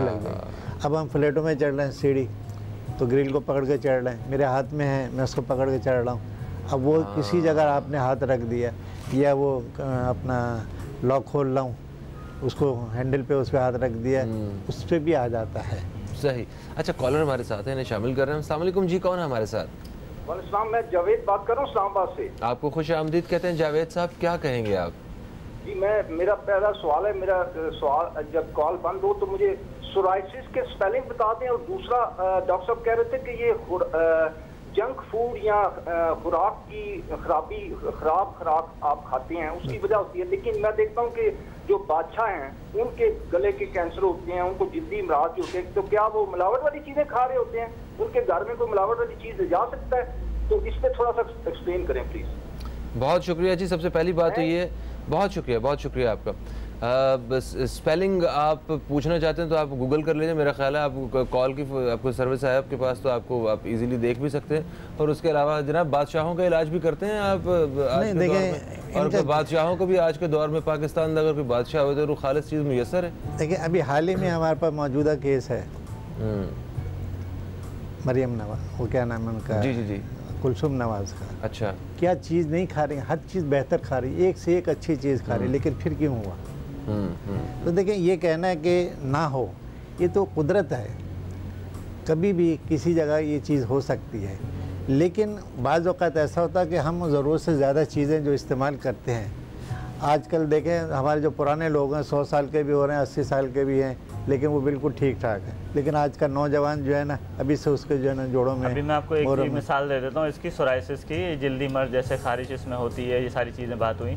अब ये अगर आप खालिश की बात कर रहे हैं, खालिश खाना या नाकिस खाने से होता है, तो इसमें ज़रा सी एक छोटी बात समझ लें। खेतों में काम करने वाले जो कि फ्रूट लगा हुआ है या वेजिटेबल लगी वहीं से ताज़ी तोड़ के खाते हैं, वो तक हमारे पास पेशेंट्स बन के आए हैं इस अमराज के। क्यों आ रहे हैं? वजह ये है कि हर जगह फर्टिलाइज़र, जैसे अब मैं अगर फ्रेश चीज़ों की बात करूं खेतों में, तो क्या होता है, फर्टिलाइज़र यूज़ किया जा रहा है चीज़ों को ग्रो करने के लिए, उनकी प्रोग्रेस बढ़ाने के लिए, उनको प्रिजर्व करने के लिए, ज़्यादा अरसे के लिए मुख्तलिफ़ किस्म की केमिकल इस्तेमाल हो रहे हैं। अब अगर आप देखने को तो आपने दरख्त से तोड़ के फ्रूट खाया है, बिल्कुल फ्रेश है, कोई इसमें मिलावट नहीं, कुछ नहीं, लेकिन आप ये सोचें इसको जो फर्टिलाइज़र दिया गया है, जो इसकी ग्रोथ के लिए किया गया सारे मामला, वो प्रोसेस में कौन कौन से केमिकल हैं जो उस पर लग चुके हैं, कि वो ऑर्गेनिक हैं कि नहीं है। बिल्कुल। और जो साहब की कॉल थी उनको कहिएगा गूगल करें तो पी से स्टार्ट कीजिएगा, सोराइसिस ऐसे करेंगे तो कभी नहीं मिलेगा उन्हें। अच्छा, इसीलिए उन्हें नहीं मिल रहा, पी से स्टार्ट करके देखिए सोराइसिस के। अच्छा जनाब, एक ब्रेक का वक्त है, ब्रेक से वापस आते हैं तो मैं कामरान खान साहब से, एक और बीमारी है एक्जिमा। मुझे जब मैं इस बारे में जान रहा था तो मुझे पता चला कि लोग एक्जिमा और सोराइसिस के लिए काफ़ी ज़्यादा कंफ्यूज रहते हैं, कि वो ख़ास तौर पर मुआलिज भी कंफ्यूज रहते हैं और उसका इलाज सही तरह से नहीं कर पाते हैं। तो एक्जिमा की क्या सिम्टम्स होते हैं और उसकी क्या वजूहात होती हैं और क्या उसका इलाज है, इस बारे में बात करेंगे। कहीं मत जाइए, अब तक देखते रहिए न्यूज़ कैफ़े, देखते रहिए।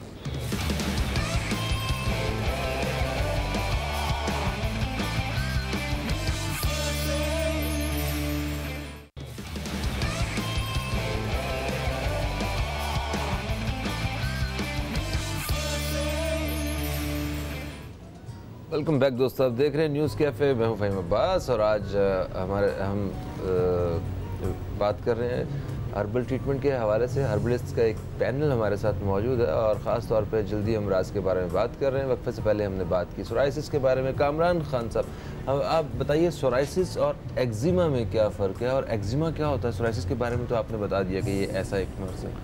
एक्जिमा बेसिकली स्किन डिसऑर्डर है जिसे स्किन एलर्जी भी कहते हैं, और स्किन एलर्जी जब सीवियर टाइप की हो जाती है तो वो एक्जिमा की शक्ल इख्तियार कर लेती है। सोराइसिस और एक्जिमा में जो मेजर डिफरेंस है वो ये है कि सोराइसिस की डिस्टिंक्ट फीचर ये है कि जब ज़ख़म हो जाता है, दाना बन जाता है और वो फट जाता है, उसके बाद वो ड्राई होने के बाद उस स्किन पे स्केल्स बन जाते हैं, वाइट स्केल्स बन जाते हैं। जो पैच होता है सोराइसिस का, उस पर स्केल्स बन जाते हैं और वो स्केल्स झड़ते हैं। स्केल्स झड़ते हैं और स्केल्स के झड़ने से फिर अंदर का जो पानी निकलता है और वो एक से दूसरे को बीमारी लगती है, इस तरह से एक फैलती है। जबकि एक्जिमा एक एलर्जी टाइप का डिसऑर्डर है, उसमें और इसमें बहुत ज़्यादा फ़र्क है। वो इजीली ट्रीटेबल है एक्जिमा, जबकि सोराइसिस जो है वो इतना इजी मैनेजेबल और ट्रीटेबल नहीं है। अच्छा, इसके अलावा एक्जिमा में लाजमी नहीं है कि आपके दोनों हाथों पे सेम जगह, जैसे सोराइसिस में मैंने बताया कि अगर एक हाथ में इस जगह है आपके हथेली में, दूसरी जगह भी लाजमी होगा, ये सोराइसिस में होगा। लेकिन अगर इसके बरक्स एक्जिमा है आपके हाथों में, तो अगर एक हाथ में है तो ज़रूरी नहीं कि दूसरे हाथ में भी सेम जगह हो। सही। तो कामरान साहब, ये इन दोनों में से ज़्यादा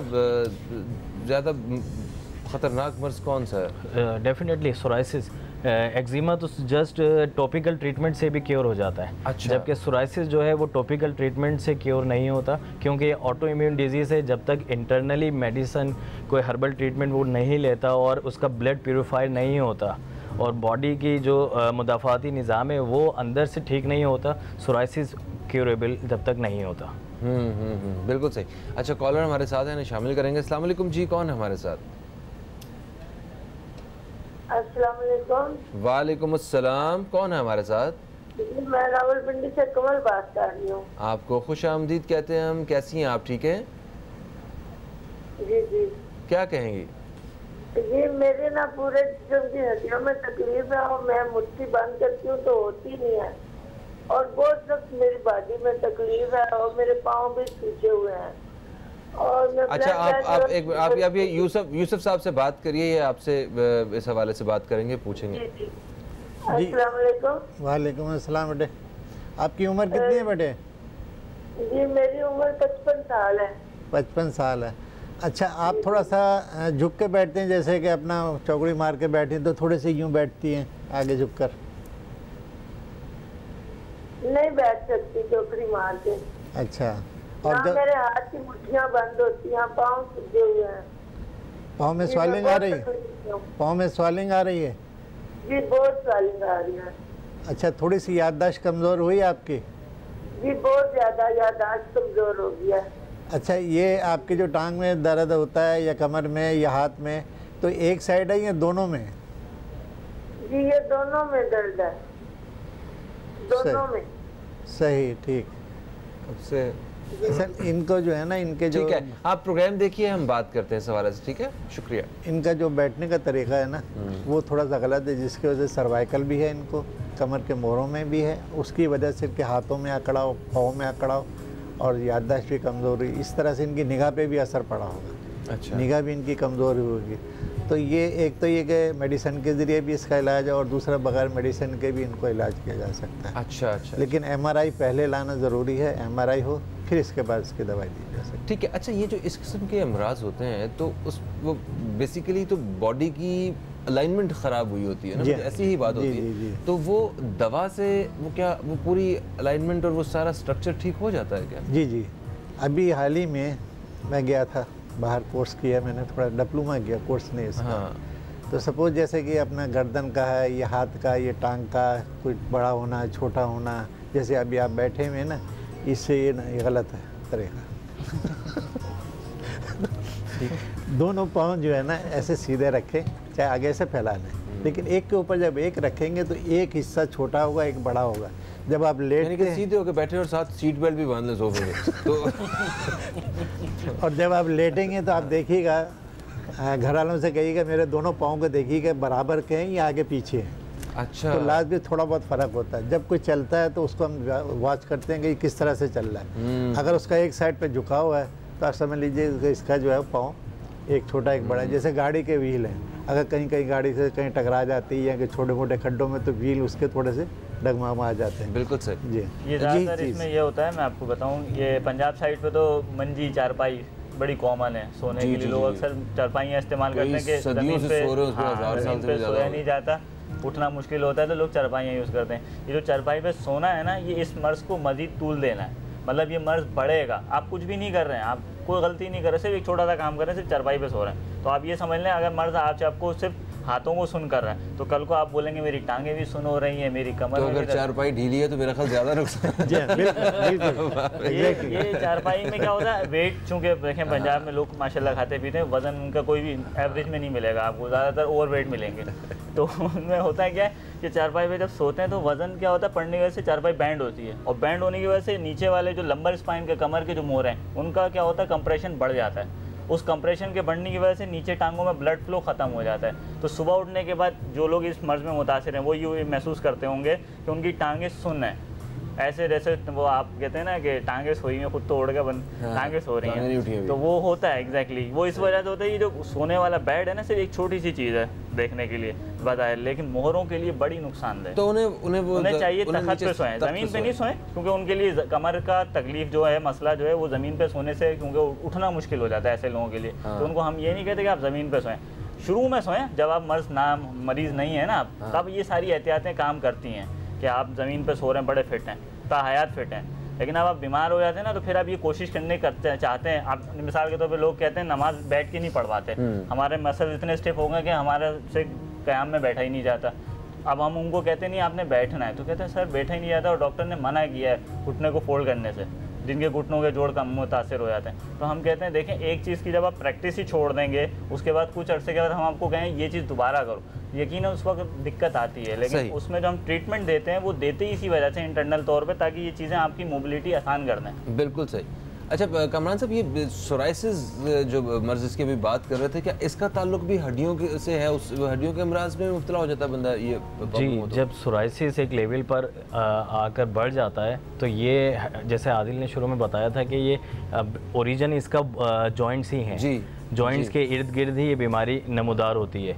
और सोराइसिस जब क्रोनिक स्टेट में आ जाती है तो फिर वो जॉइंट्स के अंदर चले जाती है और वो सोराइटिक अर्थराइटिस हो जाता है। ओके। और उमूमन नेल्स भी ख़राब हो चुके होते हैं बिगड़ जाने के बाद की ये हालत जी जी जी ये क्रोनिक फॉर्म है, सीवियर फॉर्म है इसकी सोराइटिक अर्थराइटिस। और ये फिर इसको मैनेज करना, इसको ट्रीट करना काफ़ी लॉन्ग टर्म ट्रीटमेंट है इसकी, ज़्यादा मुश्किल हो जाता है। कॉलर हमारे साथ है, शामिल करेंगे। अस्सलाम वालेकुम जी, कौन है हमारे साथ? अस्सलाम वालेकुम जी। वालेकुम अस्सलाम जी, कौन है हमारे साथ? जी मैं मिसेस वकार बात कर रही हूँ अब्बास से। आपको खुश आमदीद कहते हैं मिसेस वकार, क्या जानना चाहेंगी? थैंक यू जी। असल में मेरी कलाइयों पे ऐसी दाने हैं ना, छोटे छोटे रेशेस जैसे होते हैं, तो खारिश बहुत ज़्यादा होती है। लेकिन ये जो बता रहे हैं पानी वगैरह, पानी तो नहीं आता है लेकिन खारिश होती है, कभी बहुत ज़्यादा हो जाते हैं, फिर खुद ही ख़त्म हो जाते हैं। तो ट्रीटमेंट में लेती हूँ, डॉक्टर से वो दवाई लेते हैं ट्यूब से, वो क्रीम में मिक्स करके, तो वो लगाने से ऊपर थोड़ा फाका होता है लेकिन फिर दोबारा हो जाते हैं ना। नहीं, आपने ये नोट किया आपने कि आपकी जब ये होती है खारिश शुरू से, यानी कि कोई चीज़ खाने के बाद होती है अमूमन, ऐसा फील किया आपने कभी? वैसे मैं बीपी की टैबलेट लेती हूँ ना, तो मुझे लगता है कि उससे होती है, लेकिन अब ये तो मैं तो छोड़ नहीं सकती। तो नहीं, अमूमन इस तरह मेडिकेशन तो इतने आराम से इफेक्ट नहीं करती इस चीज़ को। ये हो सकता है अर्टिकेरिया हो, जो आप बता रही हैं ना, हम जिसकी बात कर रहे थे वो सोराइसिस में तो अलग सिम्टम होते हैं आप, लेकिन आप बता रही खारिश नहीं, उस तरह का नहीं है जी, पानी नहीं है। हाँ मैं समझ गया, मैं वो बात समझ गई। ये अर्टिकेरिया होता है, इसमें स्किन उभर जाती है, थोड़ा सा स्वाइल्ड हो जाती है, जैसे किसी जिसने काटा है, और इस पर खारिश भी होती है, और ये खुद ही निकलता है और खुद ही बैठ भी जाता है। दवाई से भी बैठ जाता है, लेकिन ये वैसे भी खुद ही निकलता है अचानक से, अचानक बैठ जाता है। ये तिल्ली या पित्ती के उछलने से भी होता है, एक तो ये वजह होती है। दूसरा ये कि इसके अंदर कुछ चीज़ें ऐसी हैं जिसके खाने के बाद ख़ास तौर पे ये निकलेगा, ये बढ़ जाएगा उस टाइम, यानी कि नज़र आएगा आपको, खारिश शुरू हो जाएगी। ये जैसे पालक हो गई, सब्जियों में बैंगन, इस तरह की चीज़ खाएंगे आप तो ये निकलेगा, ये ज़ाहिर होगा। हाँ, और इसी तरह कोई गर्म चीज़ खाएंगे, मुर्गी हो गई, अंडा हो गया, मछली हो गई, तो ये निकलेगा, नज़र आएगा। तो इसमें सबसे पहली चीज़ कुछ डाइट है, आप बाद में कॉल कर लीजिएगा तो मैं आपको डिटेल में गाइड कर दूंगा, और साथ में इसका थोड़ा ट्रीटमेंट देंगे जिसकी वजह से ये मुकम्मल अंदर से ख़त्म हो। वरना ये होता यही है कि ये कुछ टाइम के लिए ज़ाहिर होता है, बड़ी खारिश करता है, बड़ी तकलीफ देता है, फिर उसके बाद ये सही हो जाता है। असल में 3-4 साल से ये मसला है ना, तो मैं कभी डॉक्टर के पास जाती हूँ, फिर कुछ हफ्ते के लिए ख़त्म हो जाते हैं। और तो सिर्फ आगे बाजू पे, कलाई पे, मतलब आगे की तरफ ना, थोड़ा थोड़ा हाथों के ऊपर साइड पे होते हैं। ये हो जाएगा, ठीक हो जाएगा। आप कॉल कांटेक्ट कर लीजिएगा, मैं आपको इसके लिए गाइड कर दूंगा, और साथ में ट्रीटमेंट भी बता दूंगा जो उसको प्रॉपर तौर पे ख़त्म करेगा। लेकिन उसमें वही चीज़ है, हर बीमारी को ख़त्म करने के लिए कुछ कमिटमेंट होती है, वो परहेज़ या कोई भी चीज़ है जो मौलिद आपको बता रहा है, वो उसको आपने करना है, ताकि आपको ये चीज़ दोबारा नहीं फेस करनी पड़े। सही।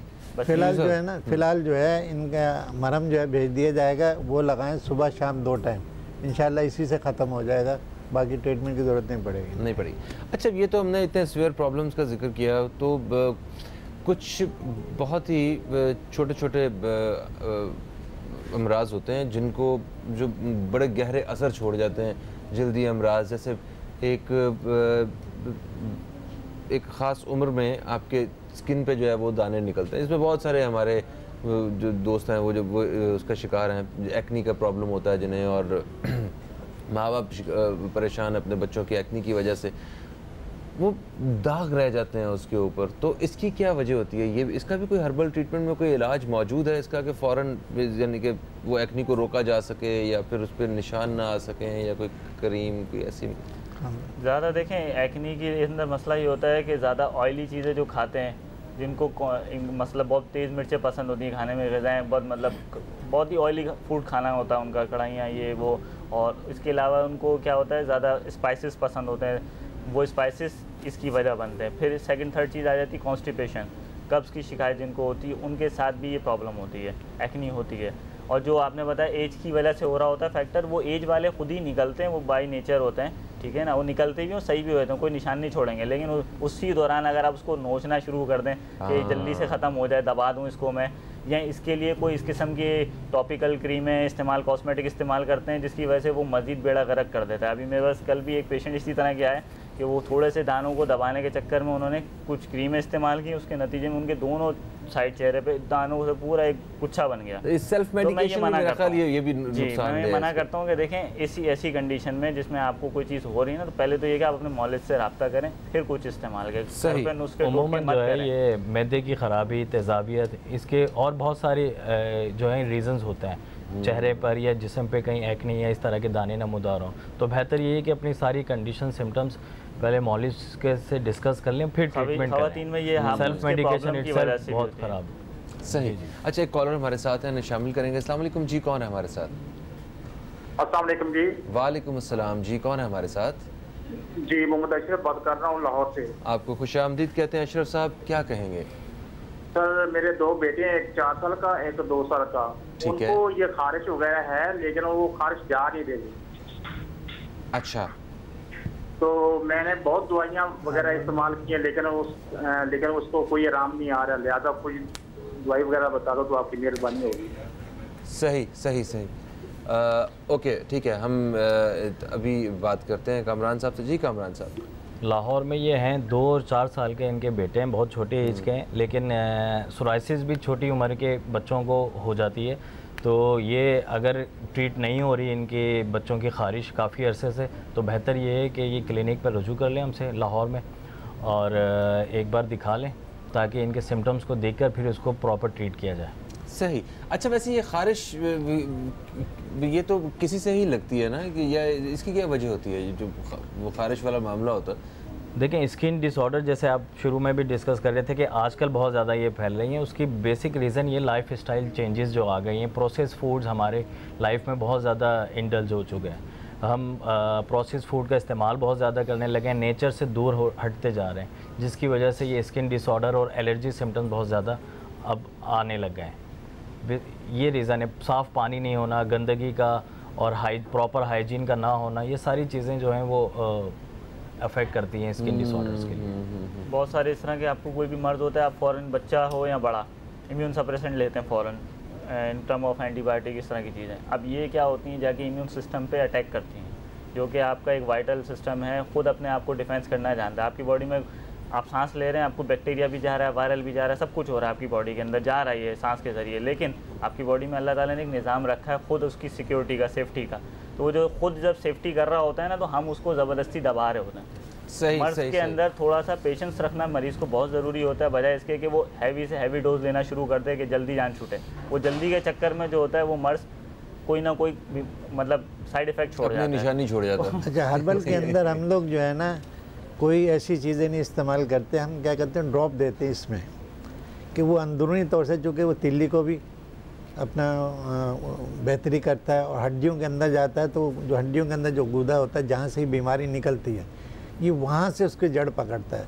तो इस लिहाज से अंदरूनी तौर से जो ग्रोथ होती है वो उसको रोकता है, और बाहर बैरूनी तौर से मरहम होता है, वो देते हैं, वो लगाते हैं 2 टाइम, तो उसमें बेहतरी आना फौरी शुरू हो जाता है। इसीलिए आपने कहा था कि मैं वक्त ज़्यादा मांगता हूँ मरीज़ से, ताकि जड़ से ख़त्म करना होता है मरीज़ को जड़ से ख़त्म करना होता है। तो एक कॉलर हमारे साथ है ना, शामिल करते हैं। अस्सलाम वालेकुम जी, कौन है हमारे साथ? हेलो हेलो, अस्सलाम वालेकुम, कौन है हमारे साथ? हेलो, मैं तनवीर हूँ जी, झेलम से। ठीक है जनाब, आपको हम खुशामदीद कहते हैं। क्या पूछना चाहती हैं? ये एलर्जी हो जाती है, मुझे तकरीबन 30 साल हो गए हैं, एलर्जी ख़त्म नहीं हो रही। सुर्ख रंग के फर पड़ जाते हैं, पूरे जिस्म से फैल जाए, तकरीबन रात को होती हैं तो सुबह तो ख़त्म, सुबह को गई शाम तो ख़त्म।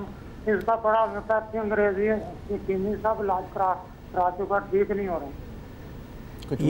ये ठीक हो जाएगा बोल देते। हाँ, ठीक है। लेकिन इसके साथ साथ जो है ना, हम कुछ परहेज़ लिखते हैं, उसको वो परहेज़ आप करेंगे तो इंशाल्लाह बेहतरी आएगी। 30 साल का इससे ज़्यादा भी पुराना होगा ना मरज़, तो इंशाल्लाह 1 हफ़्ते के अंदर आपके सामने रिज़ल्ट आ जाएगा। लेकिन जिन चीज़ों से हम एहतियात करेंगे कि भाई ये चीज़ें ना खाएं, परहेज़ करें, उसके लिए आपको कम से कम 2 साल तक उसका परहेज़ करना है, फिर बेटे इंशाल्लाह ज़िंदगी में पलट के नहीं आएंगे। बहुत परेशान है, तकरीबन कंधा लेके खींचता हूँ। जी बेटे, मुझे मालूम है कि ये इस कदर होती है कि नींदें हराम कर देती है, लेकिन अल्लाह ने चाहा हो जाती है, सादा पानी पीने से हो जाती है, मूंग की दाल, नरम ग़िज़ा, हल्की चीज़ ठंडी, इससे हो जाती है। आपकी जहलम से फ़ोन कर रहे हैं तनवीर साहब। आप ही देख सकते हैं। जी जी ठीक है, मुंह का जो बताया आप इन नंबर्स पे रब्ता कर सकते हैं। लाहौर में आप होते हैं ना कामरान साहब, तो लाहौर में भी क्लिनिक मौजूद है इनका, वहाँ से आप रब्ता कर सकते हैं। अच्छा, जल्दी अमराज तो एक साइड पे, जिल्द के बारे में जो ज़्यादातर आज के नौजवान वो परेशान है अपनी रंगत को जो है ना वो सही करने के बारे में, तो आप कोई उसका भी इलाज करते हैं? कोई रंग चिट्टा करने की दवाई है? देखिए, मैंने बहुत सादी सी सिंपल सी क्रीम बनाई है। अच्छा।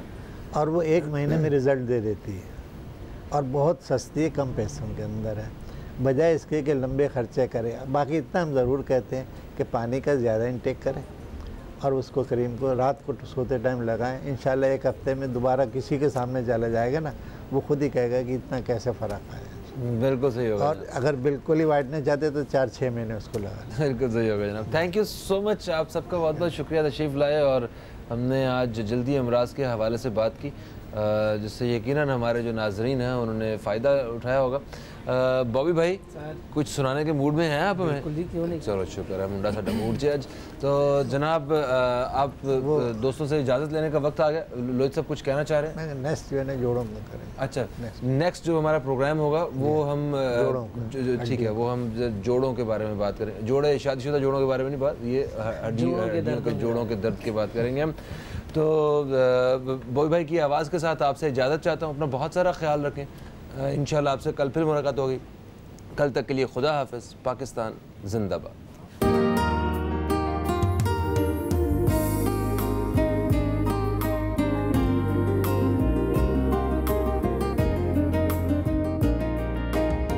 छोड़ो जी गिला, हुआ जो हुआ, लहरों की ज़बां को ज़रा समझो क्या कहती है हवा। तुम